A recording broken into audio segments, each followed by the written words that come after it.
All right, folks, welcome back to the Night's Watch. I am Jacob. I'm Alex. And let me paint a picture here. Christmas, it's in a couple of days. Hanukkah starts the same day, which is awesome. Stockings are hung by the chimney with care. Mm-hmm. In the hopes that St. Nicholas will soon be there. Yeah, I hope our St. Nicholas returns soon, too. It's 70 degrees outside. It is 70 degrees. It's quite warm. Jacob somehow is in a long sleeve and pants as we record this. Well, today it cooled off down to about 65. Oh, God, so cold.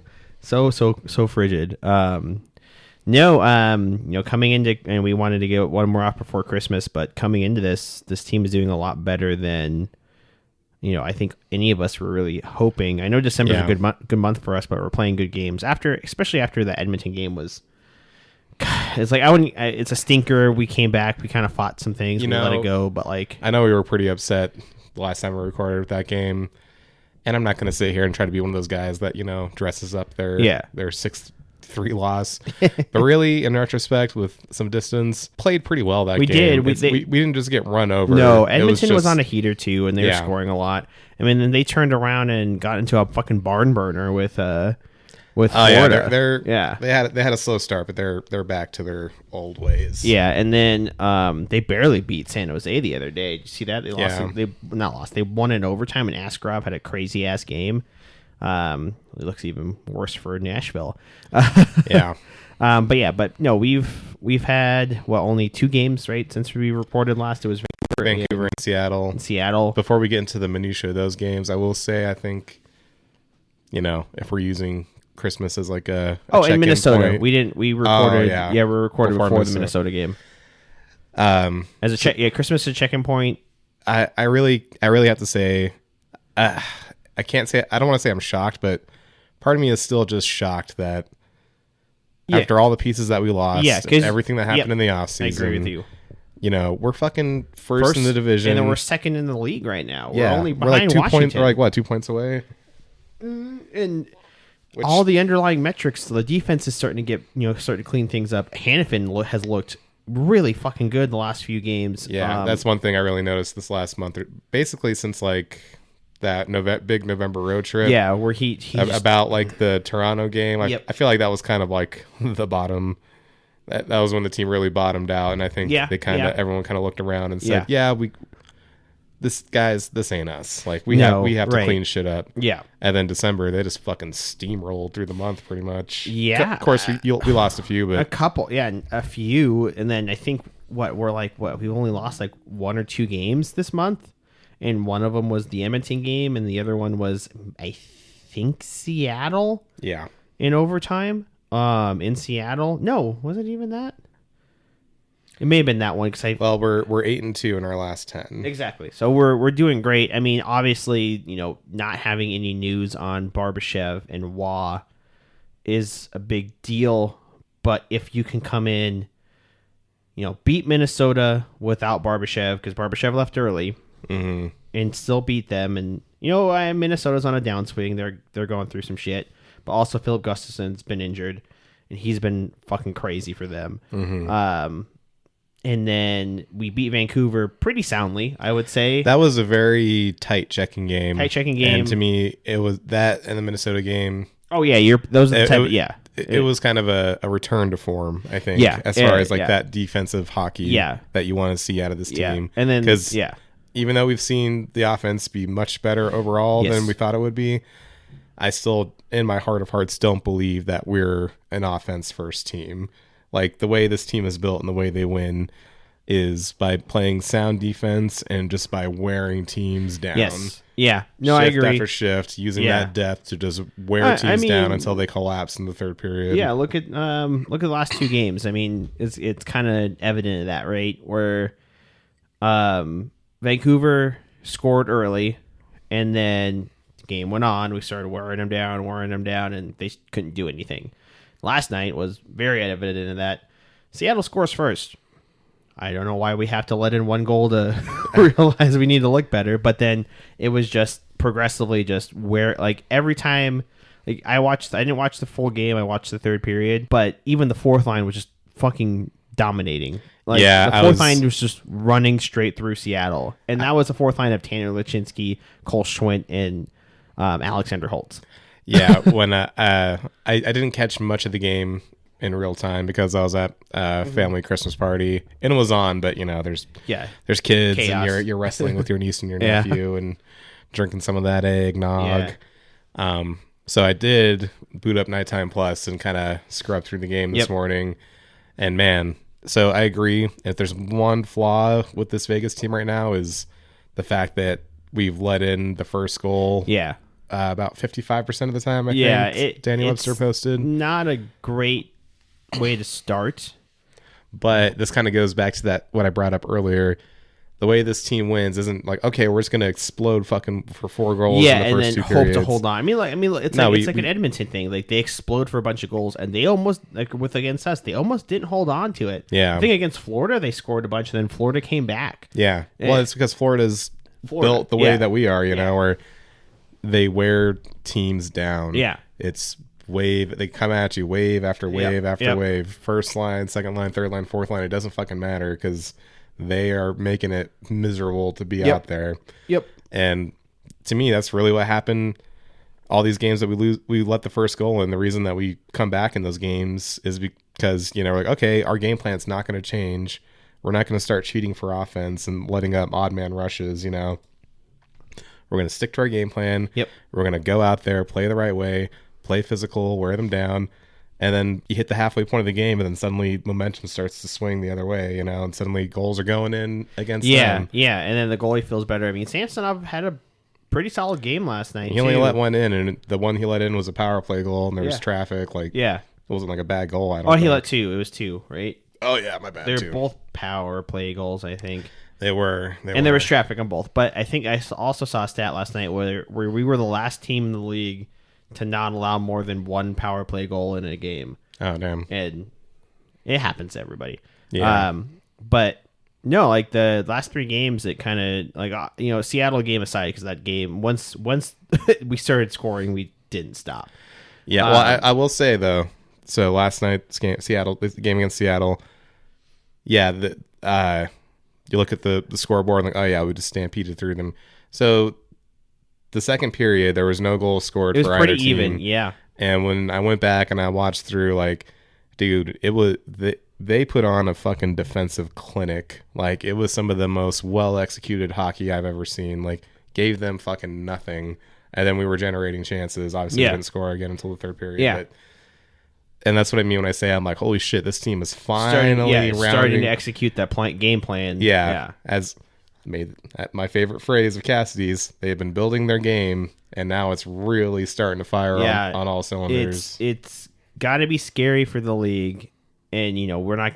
I know for sure Vegas isn't being talked about. On TSN and oh yeah, no one's talking about for Vegas. As hated as we are, I feel like people just ignore us until the trade deadline, and then we make a trade, and then they all start freak out. Or we have a major player with an injury that has to go on IR, then they freak out. But they're still talking about Vancouver, they're still talking about Edmonton, they're still talking about LA, and LA rightfully so, because LA has been hot too. Even then, I feel like LA's not getting enough love, to be honest. They should be getting a lot more. They've been playing People are still like great hockey. I feel like Winnipeg and Minnesota. It's the Pacific as a whole. It's like, let's talk about Edmonton and Vancouver. Let's not talk about the actual 2 best teams in the Pacific. Yeah, and arguably 2 of the best teams in the West. Period. Yeah, right now. I think LA. The only reason LA is not in first is because we've been winning so much, and they're behind us. Exactly. So. We've basically been winning at the same rate, and so that they haven't been able to close the gap. But yeah, and Darcy Kemper and David Riddick have had since Kemper's been back, they've had great goaltending, and Riddick was good when he was great goaltending, and they're playing great team defense. Yeah, and they're doing all without Drew Doughty. Exactly, they're doing all this without Drew Doughty. Yeah. It's crazy. And with this, with Quentin Byfield, playing a better defensive game, but he's just not scoring. Mm-hmm. But then you've got Kevin Fiala that's scoring, and Trevor Moore is back. Fucking 40-year-old Anze Kopitar still playing top electric. Minutes. Like Adrian Kempe, all these guys that And who's been good for that team? And I knew he fucking would be, and I knew it was a good pickup in the offseason, but everyone's kind of rolled their eyes at it. Oh, Warren Fogle? Warren Fogle has been great for that team because he's fast as shit. Fast, and he's a great... we talked about him. We wanted him on our team. I did, yeah. He's fast. He's a good depth forward. He's a good two-way forward, and he can score when he needs to. don't you think Edmonton would love to have that? Right? I know they've been scoring a lot, but that's because it's the force of the blow from fucking Leon Draisaitl and Connor McDavid. Sure, you'll get the occasional depth goal, but Jeff Skinner's not scoring shit. Nope. Podolskin's kind of getting back to it, and then Victor Arvidsson's not even back yet on the ice. Yeah, he's just a non-factor. Yeah. And then, agreed. Zach Hyman's starting to heat back up, but not 50 goals, Zach Hyman. But at the end of the day, that's a slow team, which sounds Very crazy. slow It's team. crazy to say that with McDavid and Draisaitl, but it's a slow team. Yeah, even Draisaitl doesn't play much on pace, right? Draisaitl's more of a positioning stick work guy. Obviously, McDavid's also fucking fast as fucking shit. Yeah. Like, that guy's insane, obviously. But, outside of those two, Evan Bouchard's pretty fast, but, he's got 2 brain cells between those eyes. Between those crossed eyes. Yeah. Janmark's a pretty speedy forward for his, his Eastern European. No, he's not. No, he's not. Is he? No, he's not Russian. He's Finnish or Swedish, I think. Yeah, something like that. But he's pretty thick, but he's fast. But it's Matthias Janmark though. It's your bottom forward. Mm-hmm. Talking about the Pacific, it's just those top 3 teams are going to be really good, and it's a battle for 4th. Calgary's still kind of in it, but they're really starting to taper off. Yeah, so Seattle's just, oh my god, dude, Seattle frustrates me so much. Same. It's I don't hate their team, I don't hate their fans. I'm sure down the line, 10 years once the rivalry builds up, maybe, but that team's got, and especially I love Chandler Stevenson, and that team's got so much potential. Did you watch his welcome back video? No, I didn't. It was emotional. Yeah, but that team, he was.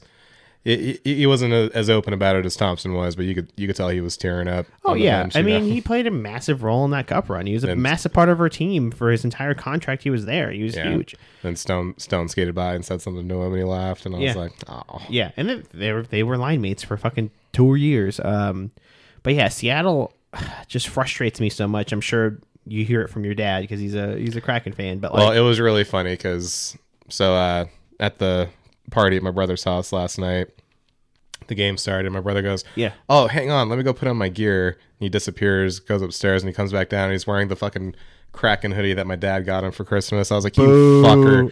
I was like, how does it feel to betray your own kind? I also love that your niece is a hardcore Golden Knights fan. She just runs around screaming Golden Knights when the game is on. She's like, no, we're cheering for the Golden Knights. Hell yeah. And then she was in full hyper kid hysteria, so she was just running around in circles, walks up to a group of people, Golden Knights!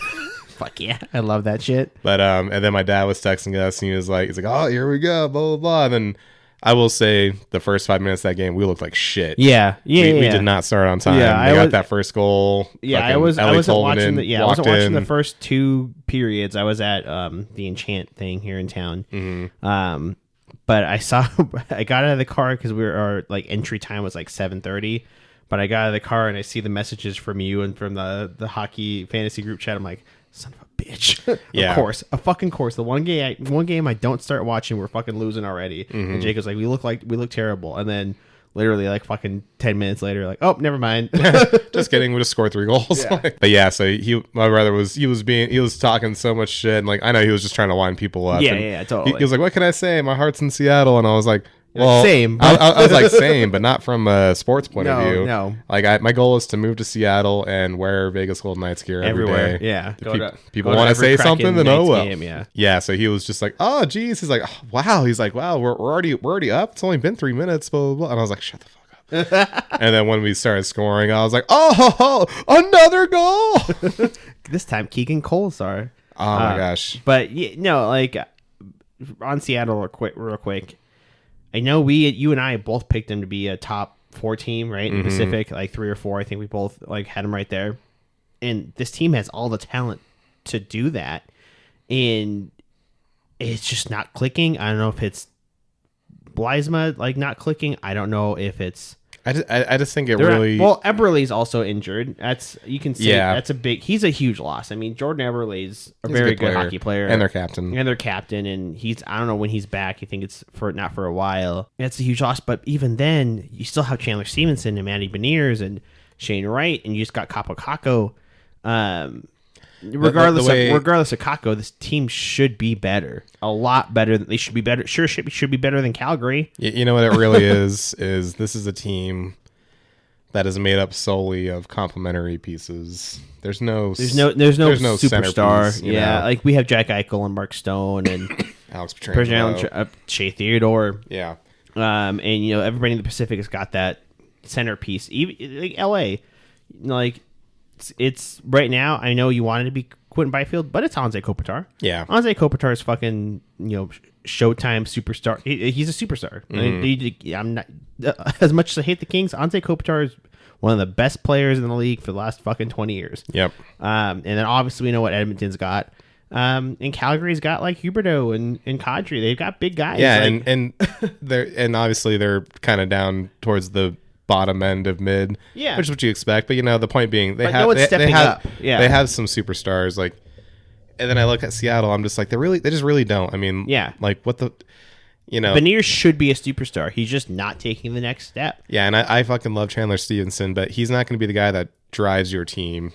He's gonna do his job. Well, he's gonna be damn good at it. Even Brandon Montour. I mean, he's not a superstar per se, but he should be up there.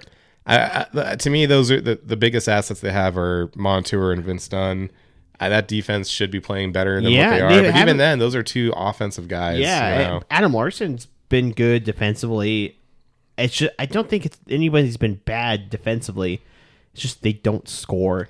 They can't score to save their goddamn lives aside from like 1 or 2 games against Montreal and Ottawa. And because I follow a lot of Kraken shit, and I'll look at their lineup, and I'm just like, it's like I said, you just look at it, and I'm just something's missing. Something's missing, and it's probably a true superstar center.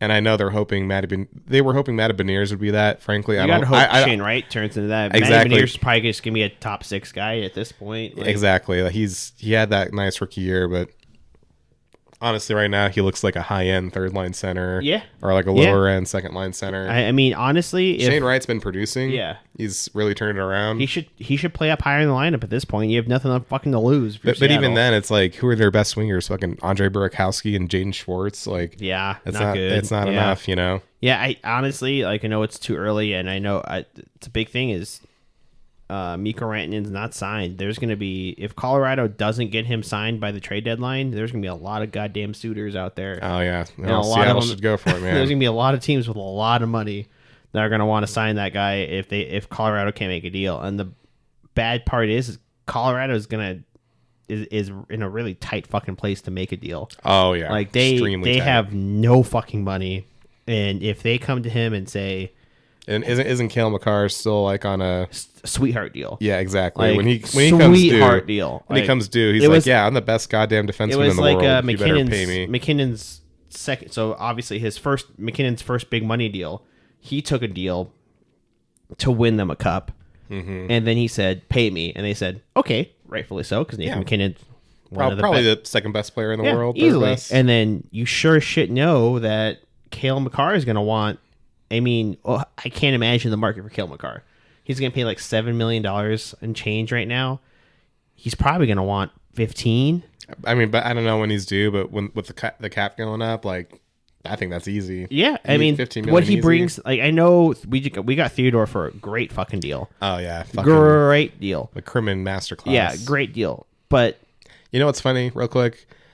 So Kelly McCrimmon. To his credit, he started doing weekly hits on the VGK Insider Show on the radio, which I think is important because I stay connected with the stay connected with the fans and do the little FDR fucking fireside chat or whatever.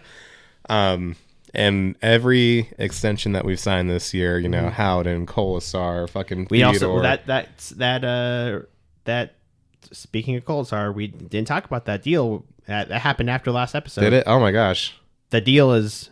Amazing. Phenomenal. An amazing fucking deal. And they're like, that's the going. I remember you and I joking. That's the going rate for the people who are online. That's the going rate for a fourth line winger. It's like clearly you don't watch Golden Knights hockey. Exactly. Clearly you don't know this man's not just a fourth line winger. This is a guy that's so fucking versatile. Well, I know you said you didn't really get to watch the game last night. I hope you saw his goal. Oh, because it was disgusting. I saw the replay. It was just walks in, wrister, and then the assist. The pose. Oh yeah, and then walking it, skating by with his arms up, and then his fucking his almost blind pass to fucking to Carlson for Carlson's between the legs deflection goal. God, that was insane. Oh my God, Keegan Kolesar. It's Christmas time. It's Christmas. We have one more game before Christmas. Keegan Kolesar and Brett Howden have already surpassed their career highs in goals. They've never had more than this in their entire careers, and both of them are in like their mid-20s. Yeah. Brett Howden's got 13 fucking goals. Exactly. And that's good for a top. That's like top like 30 in the league right now. Well, it's funny because I thought this game against Seattle, he's past Barbashev. He's tied with Barbashev, I think, maybe a couple behind him. Yeah, no, exactly. Well, I was going to say here's a little question for you. And granted, games played comes into this, but what do these three players have in common? Mark Stone, William Karlsson, Victor Olofsson. All have in common? They all have less goals than Keegan Kolesar. Damn. Wow.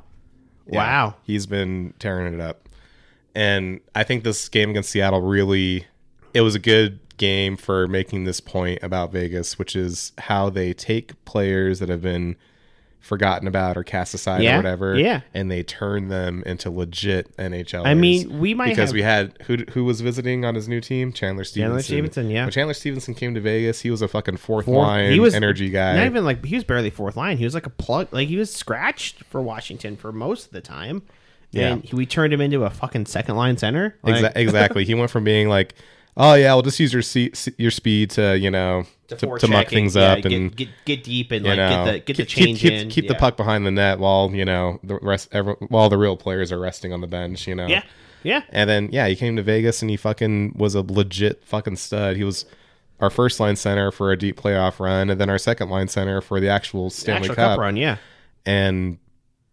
And then the game that he comes home, who are the Knights that fucking lead the way? Keegan Kolesar and Brett Howden. Yeah. Two. And Brett Howden, it's like, he was a relatively high pick, scored a lot in juniors. Maybe he was always on this trajectory and it just took a little longer. But someone tell me right now who the fuck predicted Keegan Kolesar would... Nobody. This offseason, like, well, who's going to take, hold of this team? Keegan Kolesar? No way. I didn't see it coming. I thought he would take more of a leadership role. I didn't think he would have this impact on the ice. Scoring so much and doing so much and just playing so well. And again, it's what pisses me off the most when Keegan Kolesar is when he's brought up and he's only thought of as a fourth line forward. And it happens a lot online. Like you're paying how much was his contract? 2.5, 3 million, something like that. That's the going rate. I'm like, you don't watch Vegas games one. You also don't know that Keegan Kolesar, statistically, every single year since he's been given a full-time role, is one of the best two-way forwards in hockey. Mm-hmm. He's in the top 5 percentile of defensive metrics. And then year over year, he's improved offensively. And he's always probably top 10 in hits. Top 10 in hits, and he doesn't take a lot of penalties either. He really doesn't. He kills penalties. He'll drop the gloves. He'll drop when he needs to. But he's done less of that this year. But that's the thing I like about this team. Yeah, but guess what? When Marcus Foligno fucking injured Ivan Barbashev with this stupid little judo hip throw for no reason. Marcus Foligno, that fucking handsome bitch. Dirty bastard. But he's beautiful, but he's a fucking dirty piece of shit. Keegan Kolesar stepped up, and Yeah, he stepped in. Marcus Foligno's a fucking animal, dude. Marcus Foligno can fight. I'll say most guys aren't going to come out looking too good after a fight with Marcus Foligno. No. And it takes guts just to do it, Yep. Yeah, Marcus Foligno is a fucking, a heavyweight in the league. But I love everything that Kolesar has done this year and everything he brings to the team, and he's more than just a bottom six forward. He's a And can I tell you real quick one thing that I hate, because how you said I hate it when people are like, well, that's the going rate for a bottom six forward. I hate snarky shit like that. And then I heard this both for the Kolesar extension and the Howden extension. The first fucking thing some fucking podcaster or some fucking whatever is going to bring up as I speak derivatively against podcasters on our podcast.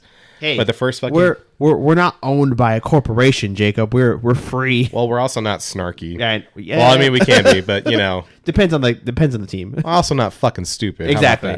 But anyways, the first thing I always see is, oh wow, does Vegas really want to give him this money? Because his shooting percentage is this. That's not sustainable. I'm like, well, no fucking shit. Like, do you honestly think that Kelly McCrimmon thinks that Brett Howden and fucking Keegan Kolesar are going to be fucking 35 goal score. No fucking shit. His shooting percentage is high. Obviously, that goes without saying. Why do people even bring that up? It makes no sense because again, they both got deals under $3 million fucking dollars. Exactly. You're not paying them for the shooting percentage. You're paying them for the work they do aside from the scoring on the ice.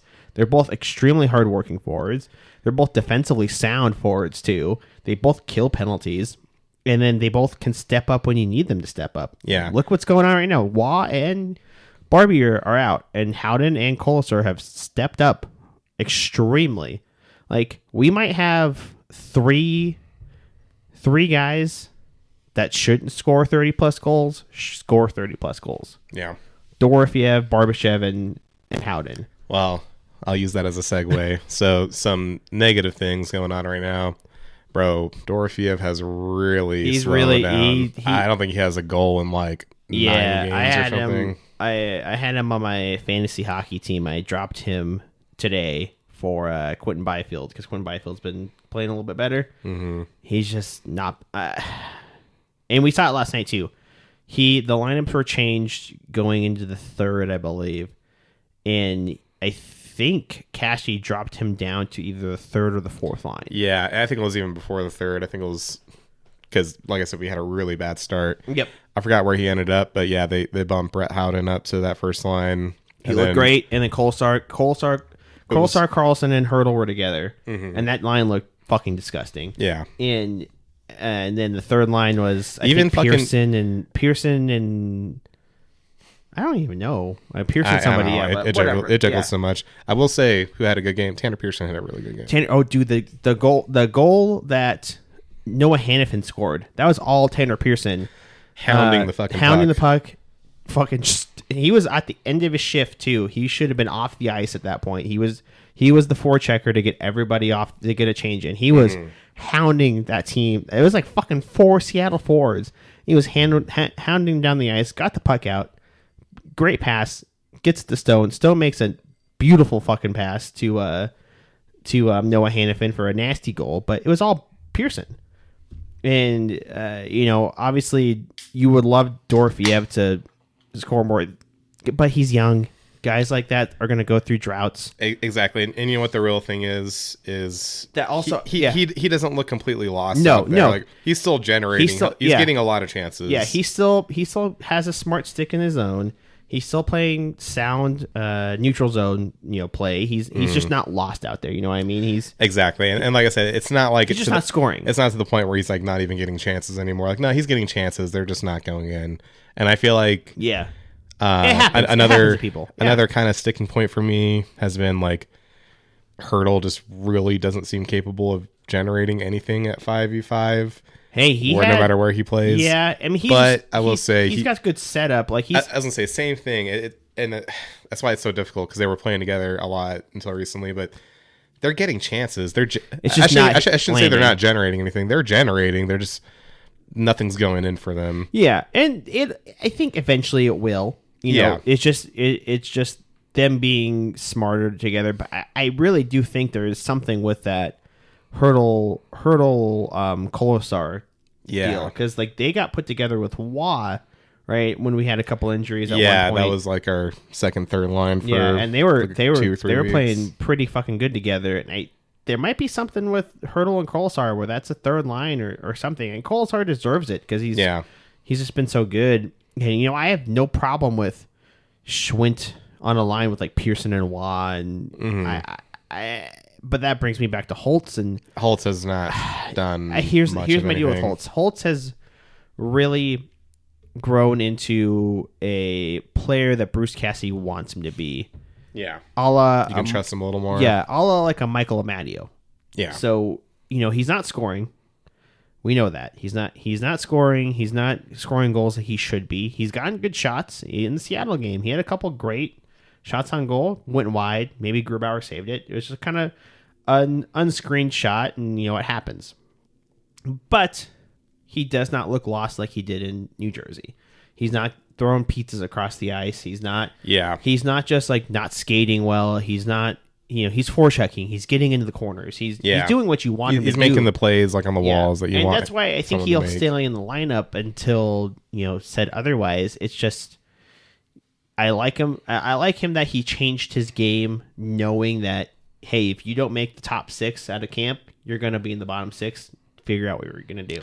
Yeah, and he kind of has. And I will say also, I feel like every time Cole Schwinn gets back into the lineup, like it's like you better be careful, man, because if he outplays you, like, and when Wah and Barbie come back, like he might not be the one to get scratched. No, it might be you. Yeah, he had a good game last night. Schwint, he was playing pretty well. I know they played limited minutes, obviously, but like I'm not mad with Cole Schwinn in the lineup.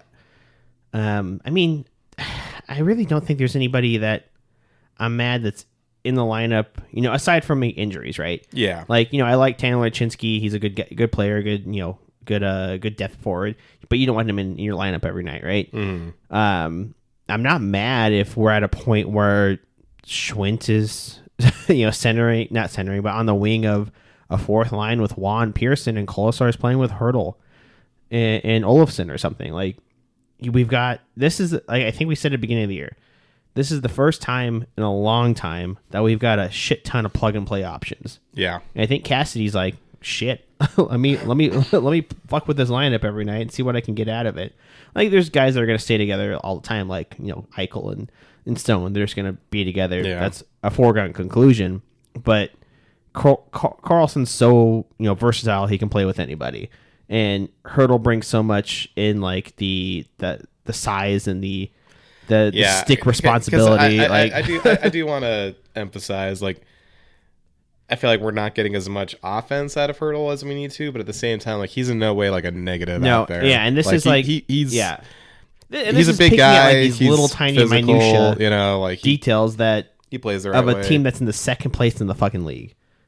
Yeah, we're picking out these little exactly things. And I had that kind of thought like last night when I was thinking about everything. I was like, do I even really want to bring up the Hurdle thing? Because, like, I mean, let's be fucking real. We're at the top of the league right now. Yeah, we're picking at these little matter. pieces, and if we can just maintain the pace. I know, and the biggest thing about maintaining this pace is we had a very fucking difficult first bit of the season from October till Christmas. We have the easiest schedule from here on out. Yep. Of any team in the league. And we are, and having that difficult schedule, we had the best record against our own division, the best record against our own conference. We beat big names. We beat Winnipeg twice. We beat Edmonton twice. We beat Minnesota. We beat Dallas. We were at that game. Yeah, the fact that we went through that slog and came out with a great record, it does bode well. Yeah. Let's look at the upcoming games. All right, so we have the Ducks on the 23rd. We're gonna be there tomorrow. The Sharks on the 27th. Mm-hmm. Calgary on the 29th. Montreal on New Year's Eve.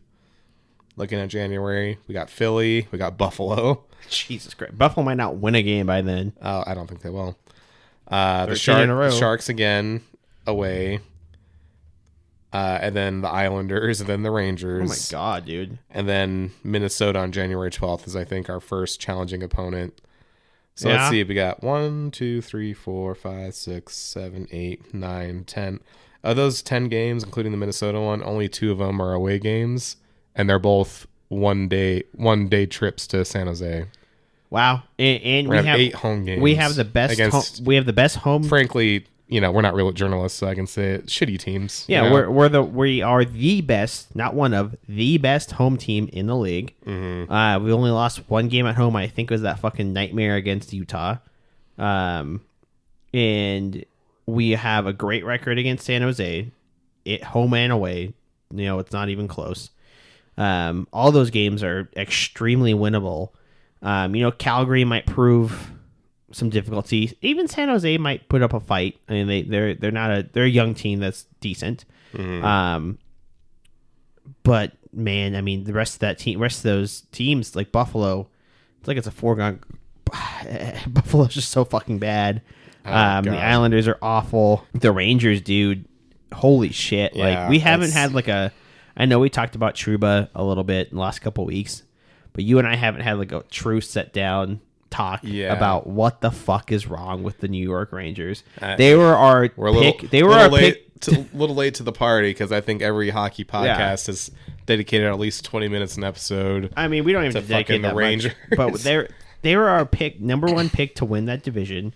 They're like one of our. No, I think I picked the Devils, but you picked the Rangers and I picked the Devils. Okay, but we both had them up there. I had the Rangers in second. Yeah, and because I was just like, oh well, the Rangers are probably the better team, but they're probably a little tired. Yeah, we both thought they've been having deep playoff runs and Presidents trophies, so they're probably gonna be a little tired. Yeah, but they were both teams that are I mean, the Rangers. I thought they were going to be a top 5 team easily, just based on talent and what that team's made of and what they've done. They started off really hot, and then they have hit a fucking wall. Someone pointed out, because I remember a lot of Rangers fans were saying, like, hey, we have a good record, but we are not playing well. Yeah. And if you look at their schedule was easy as shit the first month or two. And then they started playing, And then, so they were basically, like, playing the wrong way and barely eking out wins against bad teams. And then the rooster came to crow, or whatever the fuck they say. Yeah. And the thing that is crazy to me is like they had that turmoil, and teams lose, and you'll have a losing streak. It happens all the fucking time. It's happened to us. It happened to fucking Edmonton last year. So then Chris Drury goes, everybody's fucking available, especially Jacob Trouba and Chris Kreider. Yeah, why the fuck leaders would you say that? The two leaders of the team. Yeah. Like, why would you fucking say that? And then within a week, Trouba's gone. You fuck over your captain. And as much as there's opinions about Jacob Trouba, I have my own opinions. I don't like him because of what he did to Dorofeyev last season. But at the end of the day, he was the captain. He was the captain, he's an NHL veteran. And he went to New York. He chose the Rangers for his wife because his wife's like in med school, and obviously New York's got the best fucking med schools in the nation, without question. Which apparently with his trade to the Ducks, I heard the reason he was okay with it, because we're like, what the fuck? That's literally across the country. They've got a good medical I guess the owner of the Ducks, like, their family is like involved in the medical field, and they're good. basically like, there's some legit medical schools out here, and we can get her in. Basically, we'll get her in and smooth things over. Good. Like, okay, see, let's do it. I'll take that, and that's good for. I would like to live on the beach, please. Thank you. Yeah, that's good for Jacob Trouba and his wife and his family. I that's great. And they'll get to live on the beach and everything. Millionaires keep winning. Yeah. But say with Chris Kreider with that shit, that's bullshit. And I know, and I don't know what. And then right after that, that all happens. Trouba trade happens, and like the lineup shakeups happen, and then they scratch Capo Caco, who, even though he's been bad since he was bad for the first couple of years he was drafted, has had his best season he's ever had. He is the best forward with Will Cooley and Phil Beadle on the best line on that team. He's been really fucking good for the Rangers. He gets scratched. Yeah. Not Chris Kreider, not Mika Zibanejad, who's been dog shit. No, Capo Caco, one of the youngest players on your team, gets scratched. And then he has something to say about it, rightfully so, because he's like, I think I've been playing well, and I think I've earned a spot to stay on this team. And then within a fucking day, he gets traded across the goddamn country to Seattle. Yeah, I don't know that one I'm not as upset about, because he's young, and to me, I'm like, this team was really banking on, rightfully so, on their second overall draft pick being a legit player for him. Sure, I get that. He's been mediocre at best because it's like, well, he's having his best season of the year. I'm like, now he's playing like a fringe third liner finally, instead of being like a scratch, instead of like barely being borderline playable, instead of borderline not being an NHL player. No, I get that. Because to me, I'm like, I thought it made sense when he said, like, well, they told me, quote, we need you to do something, and I'm like, yeah, man, that's your coach trying to motivate you and saying like, hey, man, the vets are playing like dog shit. If there was ever a time to assert yourself, step up and start scoring, take the reins of this team, it's now, man. Like, this is it. You're fucking 23 years old. Like, and he scored a goal in here, but it wasn't like step up and take the team. Exactly. I get that. And then also, because he says something like, well, I haven't been really scored on. But when you look at the analytics, like, well, your line was getting caved in and fucking Shesterkin was bailing you out. Like, you weren't playing well. You weren't getting scored on, but you were not playing well. That's another thing, too, is like, people are like, well, when does it come back to Shesterkin? I'm like, it shouldn't, because he's trying to fucking will this team to wins. Like, he's actually got like a positive like GSA, a GSA plus. That alone is a goddamn miracle on the way that defense team has been fucking playing. Awful, dude. Like, and that's another thing I don't understand. Like, I guess they kind of rectified it in the Kako trade when they brought back Will Borgen. I guess, but I'm like, yeah, was Jacob Trouba playing up to his contract? No. But he wasn't so bad. They're like, well, we're going to be better just by getting rid of him. I'm like, no, like if you move a piece, like you have to bring something back. Yeah, like, and then Keandre Miller's on IR. I know Keandre Miller's been not that good this year. He's been pretty awful, but I think we can all agree he's a good defenseman. Yeah. He's having a bad year, but it happens. And then, Adam Fox has been just average. Lindgren's been really bad. Schneider's been awful. Yeah. Like, the defense has been dog shit, and then they're getting too over aggressive. I don't know if you watched some Rangers game, but I watched a video of was it Hockey Psychology. Mm-hmm. He has good videos of like play breakdown. Mm-hmm. I watched one for the Rangers, and they're like, they would get aggressive, but when you're aggressive like this, you want a forward to come back. When the defensemen pinch in, you want a forward to be in the middle to be prepared to come back to help out on defense. And that's just not happening on any line, on any group. When they're in the offensive zone, everybody's there's 4 forwards behind the net. yeah. And, and if you're 4 players. If you're a defenseman are going to be pinching, do you really want it to be fucking Corey Schneider? Not Corey, that was the goalie, wasn't it? That was the goalie. It's Braden Schneider? Braden Schneider? I think so. Let's just say Schneider. Do you really want fucking guys like Schneider and fucking... Oh, and then Ryan Lindgren. You want Ryan Lindgren? Like, those aren't the guys you want pinching in the ozone. Maybe Adam Fox. Like, he's Adam Fox. But even then, I'm like, obviously no one's going to put the blame on him, and probably shouldn't. But I'm like, Adam Fox is also not really playing like a Norris, number one type defenseman. Yeah. And, you know what this really makes me think of? I think the same thing happened to Vegas. Yeah. This is basically a team that has given up on. Usually they say on your coach, but to me, I think it's more on the GM. Yeah. But that's kind of what happened with us after Fleury got traded. I know we had all those injuries this year, that year, and all that goaltending issues, but like, bro, like when you watch those games, like we played like even when we did have players back, like they played like shit. Yeah. And I'm like, because fucking all those shenanigans with Fleury and Leonard and all that drama.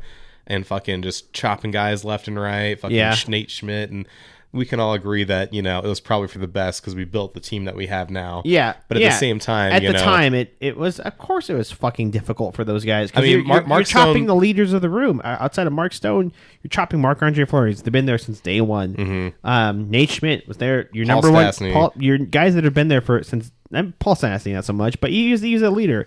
But Schmidt was there day one. He was your de facto number one guy. Like you're cutting these guys progressively, and of course it's gonna be a fucking sour locker room. Exactly, and I think it caused a lot of tension. Yeah. And I think those players then I don't think they had anything against Pete, but they fired fucking Gallant, pretty fucking quick. It feels like, oh man, why they fired Gallant? He took us to the Western Conference Finals. Yeah, took us to playoffs. Why would you do that?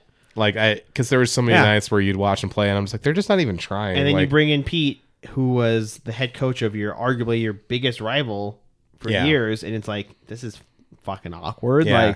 And then nothing against Pete, because Pete's a great coach. Yeah, and obviously I would make this trade 1,000 times again. But when if we're talking about locker room chemistry, they trade for Eichel and they let go of Alex Tuck. And Tuck was a big and I would make that trade 1,000 times over.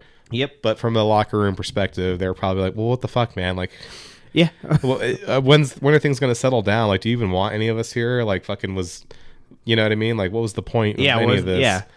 And I was listening to fucking Steve Dangle's podcast because they brought that up too when they're talking about how the teams turned on Chris Drury in New York. Oh yeah, and he's like, the only time in my life I've ever seen Mark Stone not back check was the year after they fucking traded Marc-Andre Fleury. Yeah. He's like they just fucking gave up on that coach and on that GM, and they just looked fucking miserable. Because people always forget, it's like, oh yeah, we had all those injuries. I'm like, well, that last push when we were still fighting for a wild card spot, we had fucking Eichel and Pacioretty and Stone and Stone. Everyone always forgets that Stone was activated before the end of the year that year. Yeah, the year that we missed the playoffs, we had a full force of everybody was there. Everybody was in. But yeah, they just it was just Robert. It wasn't Robin Leonard wasn't playing because he was injured. Yep. And Thompson stepped up. Yeah, he did step up. So it's not like, oh, we had goalie issues. I'm like, not really. I mean, we had goalie issues in the sense that our number one was injured, but the guy that stepped up to back him up, he wasn't letting goals in. No, and like you said, like that team, was fully together. But I would plus I always heard that Pacioretty and Marchessault didn't get along. So. Yeah, I've heard a lot about Patches and how he didn't get along with a lot of things in the locker room. But then again, he seems like an intense guy. Yeah, and then again, he I think he said he felt it was too lackadaisical. And then again, DeBoer was a little intense too. Like, well, that's the thing too, because did you see Matt Duchene on Spit and Chicklets the other day? Yeah, I saw that. Yeah, and he talked about Pete DeBoer, and like he said the opposite. He's like, oh man, like, oh, well, basically he said he's the perfect mix of a player's coach and like a tactical coach. He's like, yeah, basically said like he does everything he can to support you, and like, yeah, maybe he'll get snappy on the bench if you fuck up, right. But then the next day, if he was out of line or if he said something that wasn't fair, the next day he'll approach you and be like, hey man, I know I said this, and that wasn't fair awesome. of me. Yeah, that's and maybe and it goes back. likewise, That's why everybody goes back to like giving up on the GM, because a lot of the, I mean, because I don't think, not I only don't think were they gave fans up, were pissed the fuck off, like there's just no, everybody's like, ugh. Exactly, because I don't think they gave up on DeBoer, but think of it like, yeah, we used to make our fucking McCrimmon jokes like, oh here he goes, fucking. I mean, we were borderline the laughing stock of the league that year, and it felt, in my mind, I was like, yeah, it feels like for good reason, because our fucking GM, got way too fucking crazy and was like doing all those trades, and like I said, yep. In retrospect, they were all for the better. He's such a weird figure. It's like he went from being the most hated GM to like now people just have blind faith in him, kind of rightfully so. I don't want to say I have blind faith in him, but at the same time, I'm like, you know what? He's like that ass. He's like Snape. I think we made this joke once. He's like Professor Snape. Like, he's an asshole, and he does the ugly things, but at the same time, when you're at that cut parade, you're like, you know what? He did it. It was all worth it. Yeah. No, I can get that. Like, yeah, it's similar. Like like you said, with the Rangers, they're giving up on Drury, and even I wouldn't put too much on Laviolette. Like, but even then, they're starting. It's starting to get dicey. Well, it has to, just because of the record, but at the same time, it's like they already did this. How many coaches can this core go through? Are you just gonna fire the coach every second year? Like, I forgot who the fuck was their first coach, fucking Davidson or something, and then they're like, oh no, not working out, fire him, bring in Gallant. Yeah. Year and a half later, nope, not working out, fire him, bring in Laviolette. Yeah. Now, not working out, fire him, bring in, I don't even know who the fuck you bring in, fucking Joel Quenneville. Oh, Jesus Christ. Yeah, that'd be a totally cool locker room to be in. Yeah. But like, to summarize, it's just like, Jesus. Like, what, like, you went from the top of the mountain, and everybody's arguing like, well, they might be tired from cup runs and this and that. Well, and yeah, that's like, okay, maybe they won't be in first this year. Maybe they'll finish like third or like wild card. But like, look at Florida. They didn't have that. They didn't have that much like turmoil as a team. We had some, but like, it wasn't this insane. It's smoothed out. Where you're trading your fucking captain. Like, yeah, it calmed down. Like, and that's the thing too. I'm like, why do you name? Cause really, well, he didn't sign Trouba to that deal. I'm like, well, he did name him captain. So fucking, what was the point of that? Like, yeah, why not Chris Kreider? Why not? I always felt Chris Kreider was the captain of that team. Yeah. Like, why not Chris Kreider? Why not Artemi Panarin? Like, why not a lot of guys on that team? It made no sense to me. We've had our turmoils in the past, with GM and coaching, but the team seems to be running the way it should be. I think it could be a lot worse. You could be Buffalo, it could be the Rangers. I can't remember if I made this point last time or maybe it was with just talking with the boys in Mojave, but it's one thing to be ruthless and to have that. It's just a business mindset. I'm like, okay, but when you do that, you have to make the team better. Yes, yes. And is it ruthless to chop off Alex Tuck? Maybe, but if you're doing it to bring in Jack Eichel, it makes sense. Yeah, it makes it worth it. Now Jack Eichel is it ruthless to trade Riley Smith 5 days after the Cup? Yep, maybe, but you do it to extend Ivan Barbashev. Yeah, and there are concrete, clear reasons why you're doing these. Yeah, things. you do it to eventually extend. Maybe it's not pretty, but everyone can look around like, you know what? Had to be done. Yeah, you're extending Theodore. Let go of Nate Schmidt to add Alex Petrangelo. Had to be done. Yep. Yeah, no. But then, sorry, I keep cutting off. But with the Jacob Trouba thing, it's like, oh, just get rid of him. Like, why? Well, why? He just fucking hates him. That's why. I'm like, yeah. Like Trouba, like everybody gives shit to Trouba a lot because of the dumb hits the dumb things he's done. Yeah, and he deserves shit for that. Like, I'm not saying he doesn't. Plenty of shit that he's done that you're like, holy shit, this guy should get suspended. This is terrible. But he's also wasn't a terrible defenseman. Like we made that joke last week where it's like somebody was on Spin Chicklets from like a New York reporter. He's like, oh, we need a big body defenseman in front of the net, and they're like, you mean like Jacob Trouba? Yeah, exactly. Yeah, and then, like with Kakko, it's like, was that smart? I don't know. Chris Johnson said, he basically pointed out, he's like, they were having discussions internally. Yeah.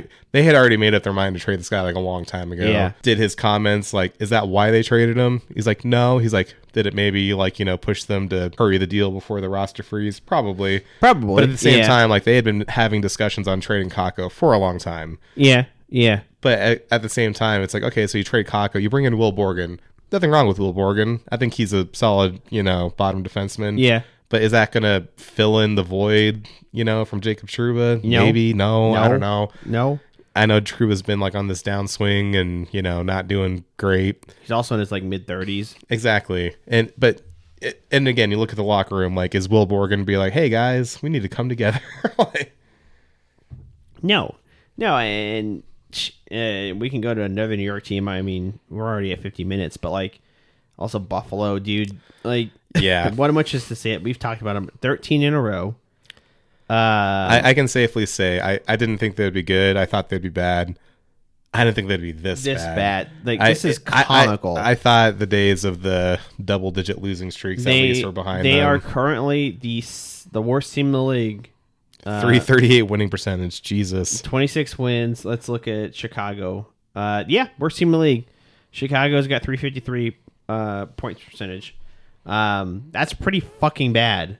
Yeah. For a team that's much more talented than Chicago is. And that's it's I want to say it's baffling, but in a way it's not. It's not. At this point, it's like we made the show at the beginning. It's like what's Lindy Ruff going to do to this team when the ownership is the same ownership you've had? Exactly. Like, 'cause I know you don't like Lindy Ruff. I don't particularly like him or dislike him. I respect the career that he's had. He's had a great career. But at the same time, and was he the right move? Maybe not. But at the same time, it's like I flatly refuse to blame Lindy Ruff for this because it's been the same shit. It's kind of how we brought up with fucking the Rangers just said, like, how many fucking coaches can they go through? Yeah. How many? You know what I mean? Like, even with the GM, like, yeah, everyone's like clowning on him. Like, I'm like, isn't this like the second or third GM they've had? Like, easily since they drafted Jack Eichel. Yeah. Like, it's ownership. What's the common denominator here? It's the Pegulas, and it's them fucking just not caring. And if people think that ownership doesn't set the tone, like from the top on, look at fucking Bill Foley. Exactly. Yeah.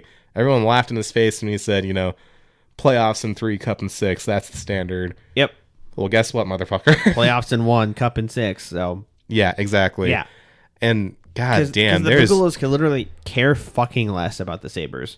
No, the Sabres are they're only there. They only care about the Bills, and the Sabres are just like a fucking pet project. Like, yeah. It's a team that's had a lot of history and a team that's got a lot of fans. And at what point do those fans start saying, I'm not going to a Sabres game? It should be now. Yeah, and what's become painfully clear, and fucking Kevin Adams had to dance around this at his like ill-conceived press conference, Christ. Which was painful to watch. I don't know if you watched the clips from it, but it was painful. That was like, because those reporters were pissed. They were grilling him. I equate that to like the King going, let's put the gesture out to the court to fucking explain our go war out crimes. there and explain things for me. Yeah, that's what it was, and nothing against Kevin Adams calling him a joke, but like he's also tied. He was very. I feel ridiculous, for him. Dude. It was ridiculous, and even just the hiring of him, like he was massively inexperienced. For 100%. That role. Yeah, and then also like you learn about like the internal cap that they have to be $5 million below. That was what I was going to bring up. I'm like, wait, became painfully clear, which has never been confirmed, but everyone's always alluded to it. They obviously have an internal salary cap, and because people, well, you get all this money from fucking moving Jeff Skinner. Why aren't you using it? And he just danced around it. I'm like, well, it's because the fucking Pegulas told him, like, I know the cap is, 88 or whatever, but your cap is 79. We're not putting that much money into this team. Why? Why though? You don't want to be competitive? Like, what I heard is that the reasoning is like, well, you have to prove, like, basically, you have to earn that extra cap. You have to prove that you can win. You're never going to earn that extra cap when you have got guys that aren't playing up to their ability. Like, I'm sorry, who was the guy that they fucking signed from like Chicago? It's like some fucking plug. Like, you're not winning with fucking Jordan Greenway in your top 6. Yeah, I like Jordan Greenway as a player. Don't get me wrong. Well, and that's the same. And then they also signed Zucker, which I'm like, that's a good signing. But at the same time, I'm like, that's a good signing in the sense that you're expecting more. Yeah, you know what I mean? Like, you can't just make like one okay pickup and be like, all right, we're done. It's like, no, you got to. When you're at this point in the stand, like, you need multiple pieces. Yeah, you can't. Like, I think Zucker, like, yeah, he's a pretty good like middle 6 swinger option. But like, you need like a driver, man. Like, you need need something more. Like, what? It's like we're talking about Seattle. You can't just have a bunch of complementary pieces. But look what happened when Tage Thompson was out for that extended period of time. That's when the downswing really started happening, and that it just continued. And you can see the frustration in the players. Like, Dylan Cousins took like a match, like a match penalty, I think, and got like kicked out at one point. And he was fucking pissed. Okay, like, and Darlene's been injured. It's just like, at what point is it like, everybody makes fun of Alex Murillo, rightfully so, because he's a piece of shit. But like, dude, yes, like, this team should be taken away from the Pegulas. I kind of had that thought the other day. I'm like, at what point do we get there? You know, do we say like, at what point is Gary like, yeah, like, you have to sell the team, dude? Like, this is fucking embarrassing. They're a laughing stock every single year. Yeah, Ottawa, we make fun of them, but like, Ottawa's tied for 4th, I think. Yeah, tied for 4th, and they've had a pretty good fucking year. Yeah, and the way the Rangers have fallen off, suddenly there's a open playoff spot. And they're making strides to be better. Whereas Buffalo, every single year, like, oh, might be good, and every year, like, nope, they're just fucking terrible. It's just, the vibe is just rancid. Yeah, it's like, and players talk like, oh yeah, how many of them are saying like, yeah, fucking, I played in Buffalo for 3 years. It was shit, man. Never signed there. Yeah. Look at Jack Eichel. Everybody's like, well, Jack Eichel requested the trade before his neck surgery. I'm like, but he also signed a fucking extension. He signed an extension with that team, a long-term extension. That's the signal saying, hey, I want to be here. Yeah.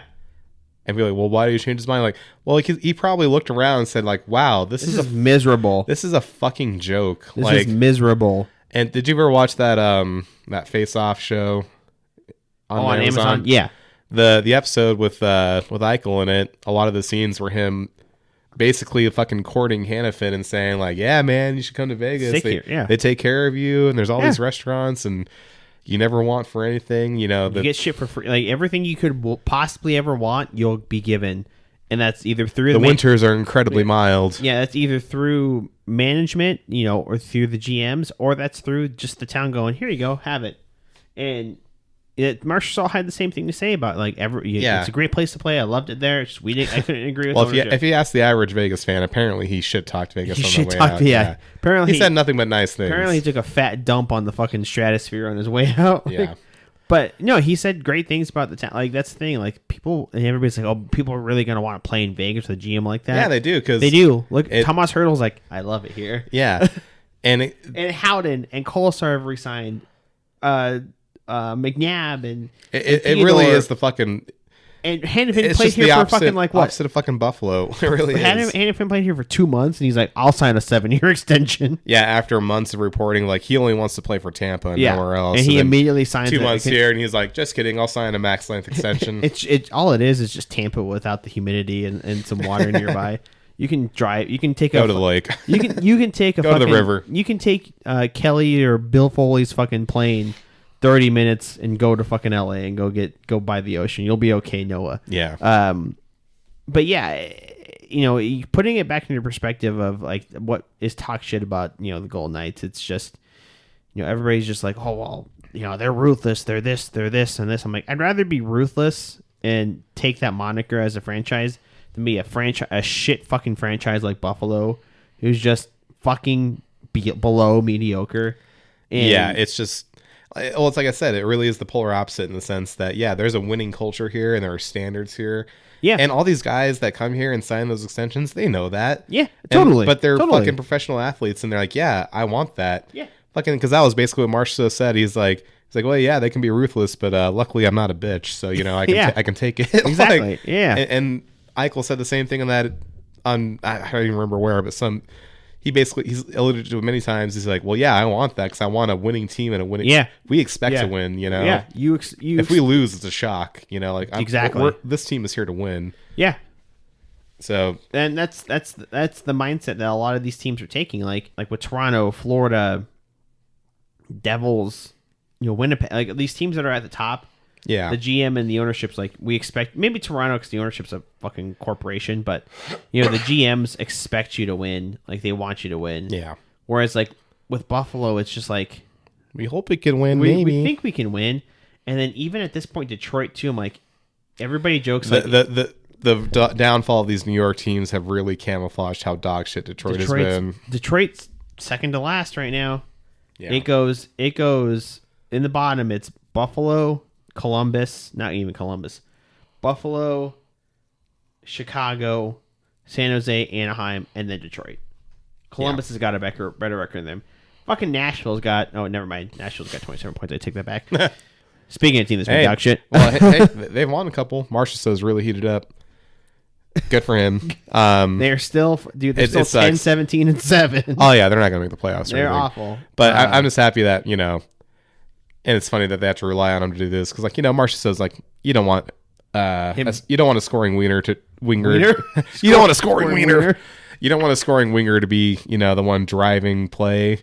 But he really took it upon himself the last 4 or 5 games to be like, really okay, fucking drive that team. I'll drive the team because obviously there's just no fucking centers on this team. So I'm just gonna have Ryan to. O'Reilly I'm just gonna have to do it all myself. Fucking garbage. Like I'll be a 5'9" fucking winger, and I'll exactly. put this fucking line on my back if I have to.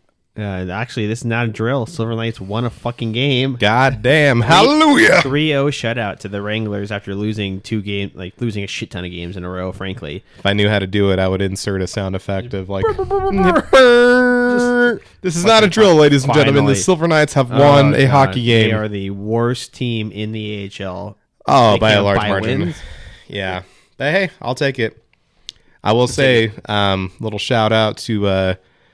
Mason Geertsen and McKay. They had some fucking vicious fights. Yeah, love Geertsen it. had a fucking do that shit at home, boys. Yeah, do that shit at home. I want to see that. We haven't had any good fights at home. I want some of those. Yeah, get that crowd going. But I know you and I both talked about doing a little Christmas things at the end of the episode.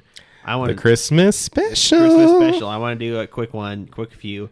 Probably stealing this from multiple podcasts that do this. Oh yeah. I'm going to go through a few teams, just randomly pick them. I'm going to ask you, what do these teams want to see under the Christmas tree? What do they want the most? Pavel Dorofeev's wife. I haven't seen. She's hot. Good for him. Good job, bud. You're 24 and you got a hot wife.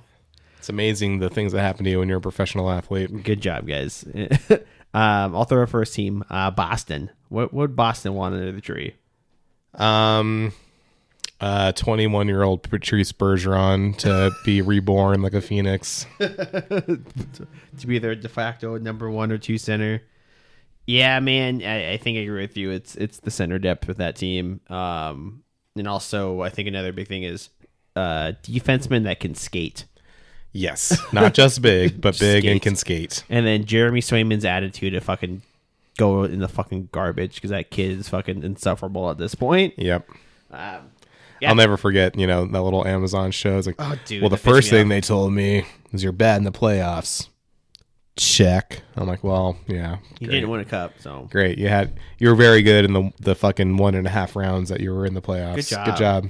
You still lost, and then he's been bad. The argument was, he didn't have enough practice. Didn't have enough practice time and time with the team. I'm like, well, that's his fault. That's exactly not Boston's fault. Exactly. I'm like, who caused that? Who caused that? Him and his agent wanted more money. I get it. He's a good goaltender. Do that, but also you held out till the beginning of the season. So, well, that's your problem then. Hey, he's going to reset the goalie market. Yeah, not when fucking Shesterkin gets paid $11.5 million. Good job, Jake. Or Jeremy. I don't want to call him Jake. Whatever. Let me go with another one. What do we'll make it a hard one. The Carolina Hurricanes. Oh, that's a good one. What do the Carolina Hurricanes want for Christmas? They want a large center with a strong two-way game that can score in tough situations. That's too crazy specific. That's too specific. I want Tage Thompson. I was going to say, I'll keep it simple. They want someone that can score in the playoffs. Yeah. I mean, if Martin Netchus can keep it up, dude, he's been electric. He has, but I'm kind of at the point with Carolina that I am with Winnipeg. I'm like, I get you are a great regular season team. I know this. Do something in the playoffs. Do something. This is basically an 82 game training camp for the fucking. That was the sound of that top pin coming down. Oh, I see. Anyways, this is basically an 82 game training camp for the playoffs. Yeah, at this point. yeah, totally. Like they're gonna make it. Yeah. Like Winnipeg has to make it out of the fucking first round, and Carolina needs to make it to the Stanley Cup final. Yeah, at this point. I would say for or Carolina, at least make it to the conference finals and don't get swept. Win a conference game for God's sake. I would say Carolina is make it to 6 at least. Jesus, healthy goaltending. That's very sensible. Because I know Freddie Anderson's been in and out, but Freddie Anderson did have blood clot issues. Chekhov's been injured here and there, but he's also had hasn't been that great. I think Spencer Martin's still on that team. He was a fine number 3, but yeah. At the end of the day, a number 3 is a number 3. But you don't want to get that deep into your goaltending. They're a great team. Carolina's a really fucking good team, and the Metro top 3 is pretty fucking good. But yeah, I think you're right with the center depth. Everybody can use center depth, but like a team like Carolina, like you said, you need center depth in order to make us a cup final. Make a cup final and then call me. Yeah. Don't get fucking blown out by the fucking Panthers or somebody else, or lose to the Rangers, or lose to the Devils. It'd be hilarious if this is the year that Toronto goes on a run and they do it by They stampeding Carolina. fucking Carolina. It's like, sorry, Carolina, Dude, you're now the new joke of the league. I know we're talking about Christmas presents, but I think Toronto's gotten all their fucking presents they could fucking ask for, man. Like, I can think of one for them. What? Austin Matthews to be fucking healthy. Dude. I don't know what's going on with him this year. Like, when starting he's to seem like a lingering chronic thing. Yeah, when he's in, he's good, and then he just went out for like they didn't say how long he's gonna be out. Like, and they're doing tests or something. And he's it's getting to the point where I'm like, it's like a Mark Stone situation where you just need to bite the bullet and do the surgery. He's got a fuck ton of money. Like, just throw him on LTIR and go get fucking a big name. Like, you could like we say Colorado, but Colorado's in a playoff position. You can go get somebody from Calgary, somebody from Seattle. You know what they should do, and he would fit fucking great under Berube. Bring back Nazem Kadri. Yeah, go get Nazem Kadri. Go get shit. You could go get somebody from Nashville if you wanted to. If it's indeed a lingering issue that needs surgery, just do it. Put him on LTIR. He makes a ton of money. You can get 3 forwards for that money. 3 good forwards. I was like, I would. Obviously. All right, hit me with another Christmas present. This is fun. So I'm going to ask you, what does... I'm looking at the Central, and we already make our little jokes about Winnipeg. What Jesus Christ. What does the Colorado Avalanche want for Christmas? They're a Christmas team. They're snow-based. What do they want for Christmas? Exactly. The Colorado Avalanche, well, they just renewed their goaltending tandem. That's a big one. They took care of that. I will give Sakic that he saw the problem. He said he fixed it. See ya, fucking Gorgiev. Yep. Go get a bag of dicks in San Jose. I'll wait to the end of the season to see if he actually fixed it, but he made an attempt to fix it. He made moves. Yeah. What the Colorado Avalanche want for Christmas is for Mikko Rantanen's heart to grow 3 sizes this day, and to take a team-friendly hometown discount. Team-friendly $10 million deal. Exactly. That's the biggest thing for them. I mean, outside of like just gaining depth somewhere, or the other option would be Landeskog's knee magically is able to be skated on. Yeah. And last that might be a little too much even for Santa. That's closer to a even for Christmas magic. Yeah, that's not even like Christmas miracle. That's like a universal fucking like fix. It's like a Jesus miracle. Yeah, it's turning water into wine, turning fucking Gabriel Landeskog's tendons into things that could work again. Yeah. But yeah, no, I agree with you that's got to be something that's at the top, regardless of the day. That's got to be something that's at the top of Sakic's list is. Oh yeah. Somehow figuring out how to get Mikko Rantanen on this team. You literally can't talk about Colorado without being the first subject to come up. It's Mikko Rantanen. Mikko Rantanen's. It's crazy to think too. It's like they have Nathan McKinnon, number one player in the league right now.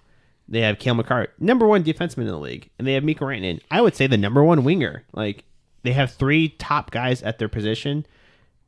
And Mikko Rantanen might not be able to stay on that team because of the money. I get it. You got to pay guys. Totally. I'm not against paying people what they're worth. And we just talked about Keegan Kolesar paying. That's a great deal for him.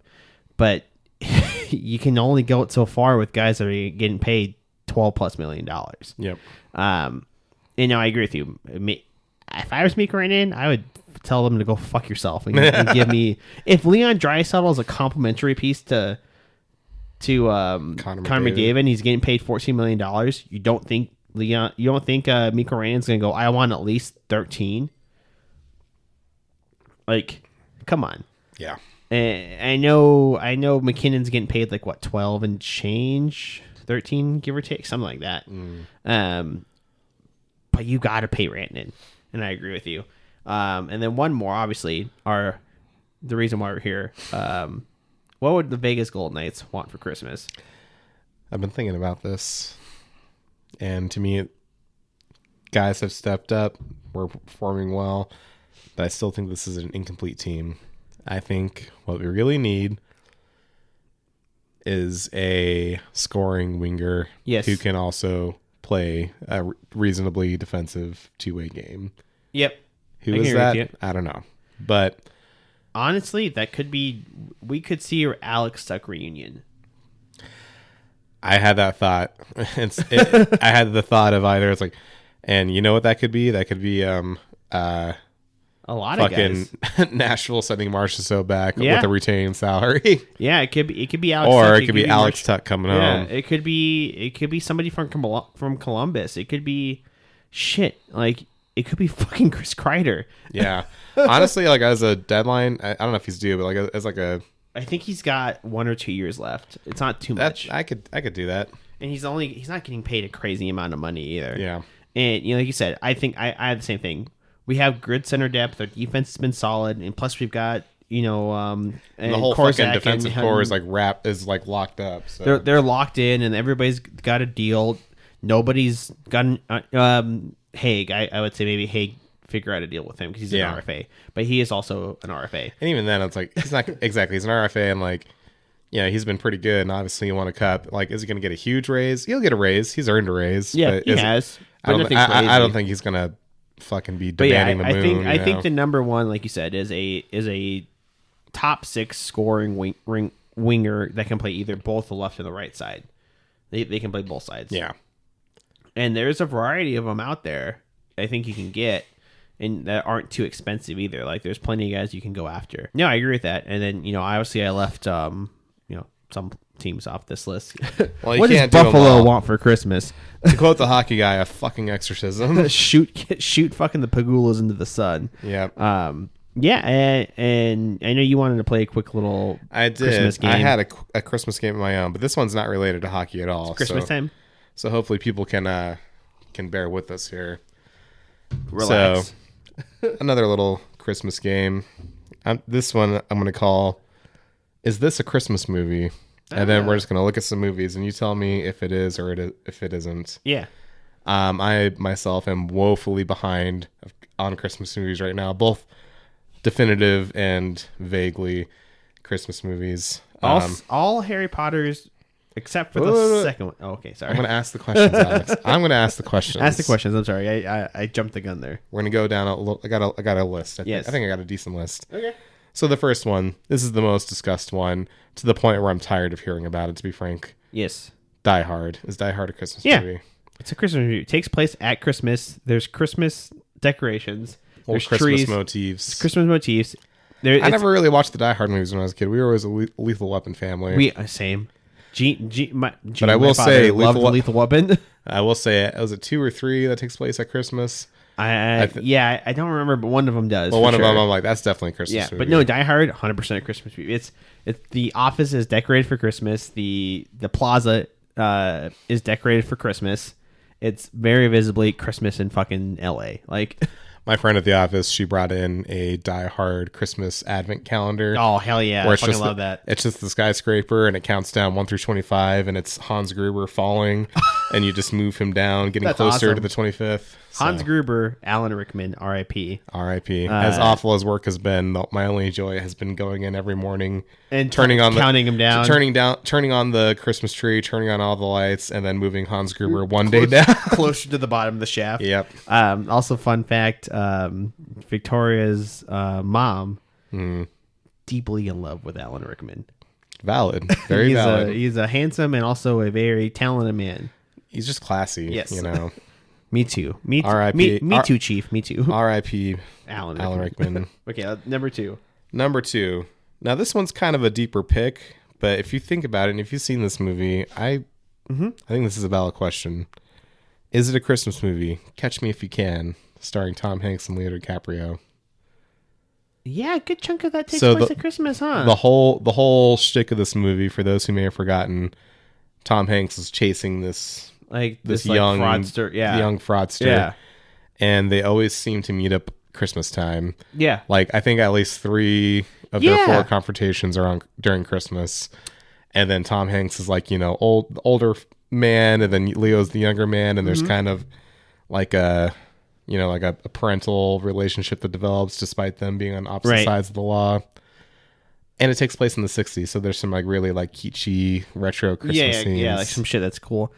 I wouldn't say directly call it a Christmas movie, but definitely watch it during the holidays. I agree, because it's got the motif of it. I'm not going to call it a Christmas movie. To me, this is a movie that I would say you're not going to watch it like now, like when you're in the final countdown, but like December like 3rd or something. Exactly. Early in the season. Early season, where you don't feel pressure. Or even if you watch it like right after Christmas, if you've got nothing to do on the 26th, like let's watch Catch Me If You Can. What the fuck we're gonna do today? And then it has a good soundtrack and good Christmas scenes. Good movie too. But ultimately, I would say not a Christmas movie, but Christmas adjacent. Holiday movie. I would say holiday movie. There we go. All right, here's another one.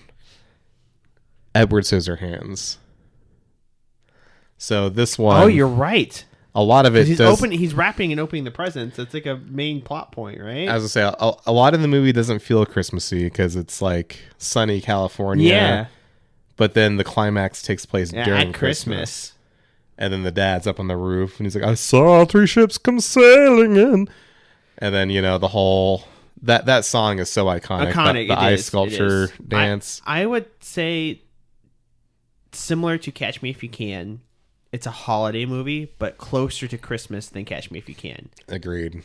Like, it's that in-between movie of Catch Me If You Can and, like, fucking Elf. Yeah, exactly. Even if it is just for that final scene. You watch that, you watch that closer to Christmas than Catch Me If You Can. Here's my biggest tell that this is closer to a Christmas movie than not a Christmas movie, is people use that ice dance song on TikTok all the time for their Christmas videos. It's iconic. Yeah, it's an iconic. It's an iconic moment in an iconic movie.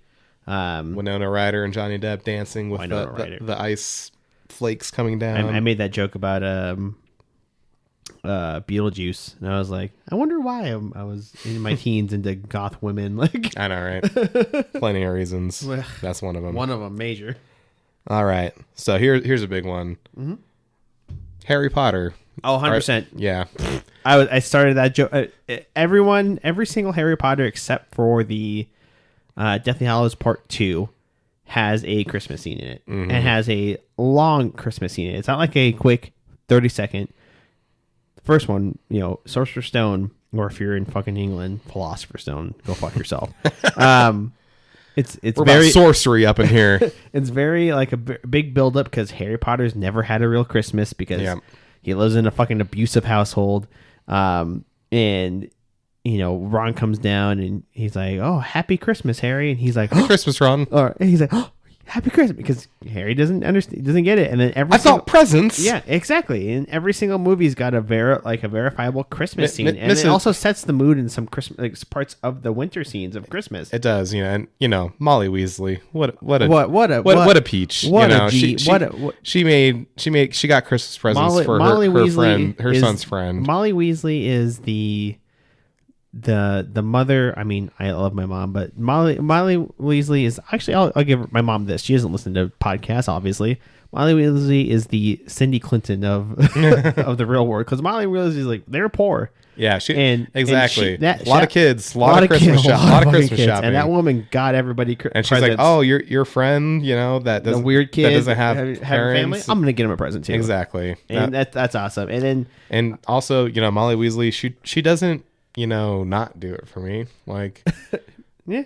And then she also fucking murdered Bellatrix Lestrange at the end of the. That's true. That's sick. Not my daughter, you bitch. Oh, that was sick. But no, Harry Potter movies, 100% Christmas movies. To me, the only thing that brings any kind of conflict, because I agree, they're Christmas movies. Yeah. The only thing that brings any I'm halfway through the series right now. My wife and I are watching. I watched the episode first. 4. I watched the first Fantastic Beasts movie, and I fell asleep within 30 minutes. Not because it was bad, but because it's very comforting. Yeah. I like that movie. I like the first one too. That movie, that one, it has a lot of, like I said, it has a lot of really nice, like Christmas in New York type scenes. I know we talked about Central Park, snow. When I was in New York, I'm like, it wasn't snowing. I'm like, oh man, I feel like I'm in a movie. I would love to go. I would love to go to New York City during a snowy Home Christmas. Alone. I know, right? But I agree. The only thing that kind of presents any sort of conflict is the first two movies also have very good Halloween scenes. Yes. Specifically the first one. Oh, yeah. So Disney Channel, they did play the first one a lot during Halloween. They're like, oh, it's the Halloween marathon. Watch Harry Potter. And you're like, ooh, wizards and witches and jack-o'-lanterns. But then 10 minutes later, there's a Christmas scene. Yeah, so exactly. It's just kind of the nature of the beast. It goes through the whole school year. Yeah. But I agree. More so Christmas. I would say more so Christmas, and it's more so like a fall to Christmas vibe outside of a Halloween deal. Exactly. And it's really just, it's like you say, it's that feeling that it gives you. You know, does Harry Potter make you feel emotional and magical? Yes. Exactly. That's why you watch it every year. And you know what? I didn't do my annual fall rewatch of Lord of the Rings. You know what I'm going to do before the new year? I'll watch all three of those. I have to. I watched Rings of Power and it was fucking fantastic. Yeah. I don't care what anyone says. So agreed. Yep. Harry Potter Christmas films. What's next on your list? Next one, Gremlins. I haven't watched Gremlins in a long time, but that does take place during Christmas, right? Because they're giving gifts. The whole shtick is the dad. Who's a wacky inventor. Yeah. He meets a fairly racist caricature of like a Chinese merchant. It was the 80s. Yeah, the 80s was a different time. I'm not going to say it was. I'm not going to say it was right. I mean, I don't know if they were trying to do wrong. Who was that? I think they did. Who was that comedian that did fucking Asian face? Short little guy. Fucking. He's dead now, but I don't know. But you know what I mean. But point being, the dad's looking for a unique Christmas present for his teenage son. Yeah. He gets Gizmo from the Chinese merchant, and the whole movie very Christmassy. There's everyone's all bundled up. There's Christmas decorations. There's snow, and then naturally the gremlins run amok. Yep. I think it was Christmas Eve actually, or maybe right before it. But to me, yes, I would say the Gremlins are. Yeah, Gremlins. It takes place movie. Entirely at Christmas. Like it's a Christmas. The Gizmo is a Christmas present. There's just that, and there's that iconic scene of fucking the kid putting the little Santa hat on Gizmo, and Gizmo's like, yeah, exactly. And it's also, that classic '80s using fucking robots and sculpture and everything, and it all looks really fucking good. But it all took place at Christmas. It's a Christmas movie. I agreed. Gremlins, Christmas movie. Gremlins, I agree. And then my final one on the list, Batman Returns. That's the one with Danny DeVito as the Penguin and Christopher Walken and fucking Michelle Pfeiffer as Catwoman. Yeah, that's at Christmas too, huh?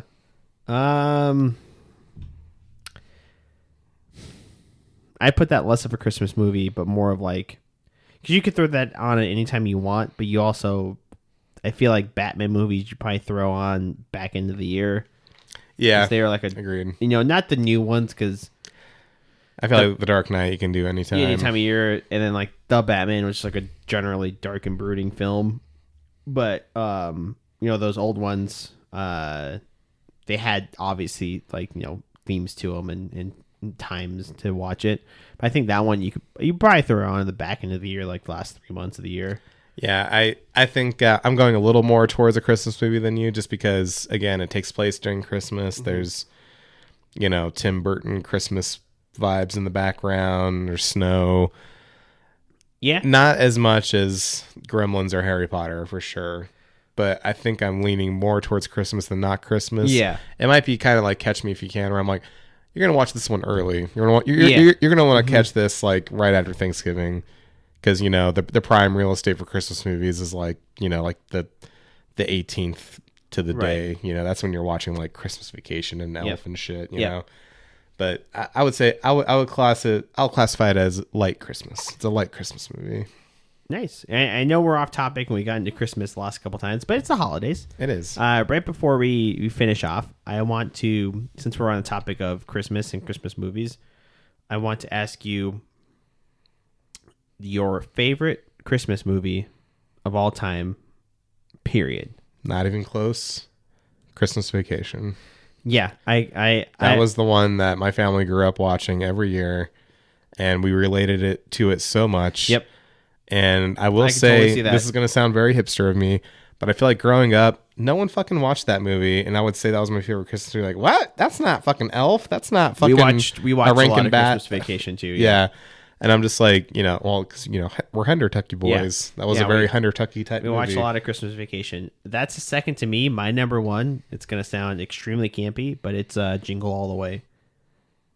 I love Jingle All the Way. I'm a little shocked it's your number one, but not too shocked because I do love that movie. I loved everything about it. It's just the campiness of it. Fucking Arnold Schwarzenegger still can't speak English. Jamie! And like they're just like, everybody is acting in it like he's just a perfectly normal fucking American man. I'm like, he's a dad from Minnesota, from Minneapolis, but he can't speak fucking English. Phil Hartman was. I love Phil Hartman. Yeah. Phil Hartman was incredible with the fucking reindeer scene. Yeah, that was so fucking fun. And Phil Hartman was great. And my favorite scene that me and my sister quote all the time, not even just during Christmas, but all the time, is when he's talking about how his wife made him cookies. He's like, "What? My wife made you cookies?" He's like, oh yeah, they're just so these cookies, and then Arnold's like, put that cookie down. I just love that movie, and like I think it's got to me as a kid because I like playing with fucking Sinbad. Yeah, I like playing with action figures and like dicking around like that. Exactly. I think it was like maybe 2 years ago, but did you see they did a Turbo Man doll for Christmas? No, I didn't see that. Yeah, they're selling them like at Walmart. I was like, oh fuck, I was like, I gotta get this from my nephew or something. Yeah, no, I love that movie so much. I showed my wife she never had seen Jingle All the Way like up until last year, and I like showed her. She's like, this movie's kind of stupid. I'm like, shut your goddamn mouth. Like, shut up. This is amazing. So this movie's kind of stupid. Like, all I have to say to that is, it's Turbo time. And like, I watched that as soon as it came out. We didn't see it in theaters, but like it came out. I think my parents just bought it. It's like, oh, Christmas movie. Yeah.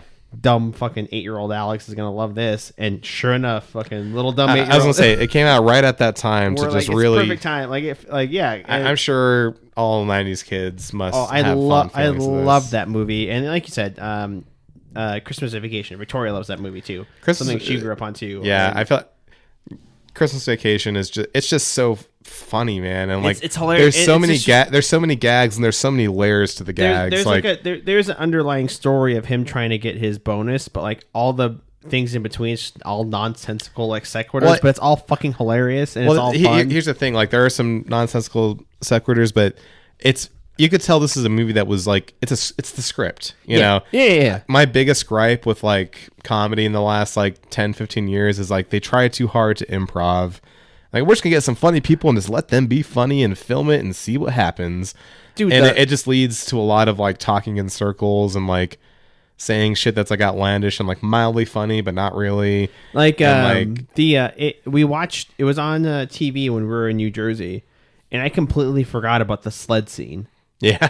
It was killing me. Like the way like they went down and it just immediately turned into fucking like light speed and just fucking started flying off. Yeah, and just the build up. He's like, "Oh, we've been developing this at my job, and it's 10 times slippier than oiler and blah blah blah." And he's like, "All right," and then he does the little look back. He's like, "All right, watch this," or whatever the fuck he says, and oh shit! And then dude, the cat. Oh god, the cat scene is fucking hilarious. Yeah. No. And then, did you know that fucking Aunt Bethany, the old lady in that actress, she was the voice of Betty Boop. Oh really? Wow, I did not know that. Shit. Cool. And like I said, there's just so many quotable quotes and so many fucking gags. And like I said, not like, oh, we're just going to improv. Like, no, just like layers of gags that were written in purposefully with intent by someone that is funny and knows what they're doing. Yeah, it does not take away from other great Christmas movies like Home Alone and Home Alone 2 and Elf and all classics in their own right. But there's far and above the rest. And to me, like Christmas Vacation, like I said, it was just, I guess I just related to it because I just came from a big chaotic family. Oh, same. I think was like, borderline. That's why I like big chaotic borderline white trash family that was trying to not be white trash. Like. I mean, I feel like similar. We weren't white trash. We were brown trash. Sorry, Gene. You're a little. Depends on the side of the family you look at. But no, I think that's a good movie, and we watched it a lot. I watched a ton of Home Alone and a ton of Jingle All the Way, but. Oddly enough, I feel like we watched Home Alone 2 more than the original Home Alone. I watched a lot more of the original. I know the step by step of Home Alone 1. Home Alone 2, I didn't watch as much.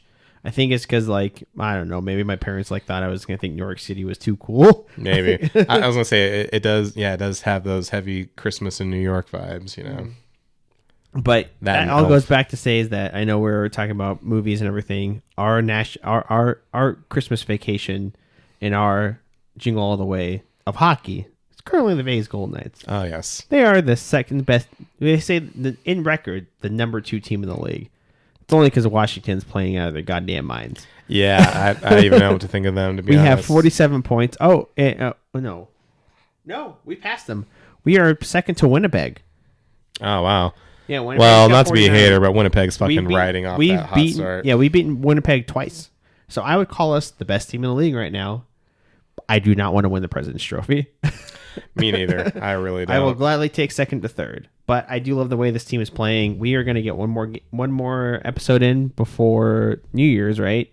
Probably because Christmas is Wednesday, and then New Year's is like the following Wednesday. So yeah, we'll get one more episode in, and hopefully at that time we'll have a shit ton of wins, and Jake will be fucking blacked out drunk. I'll say my plan, because I told you I was Friday the 20th was supposed to be my last day at work. I was so fucking busy, and now I'm going in on Monday the 23rd.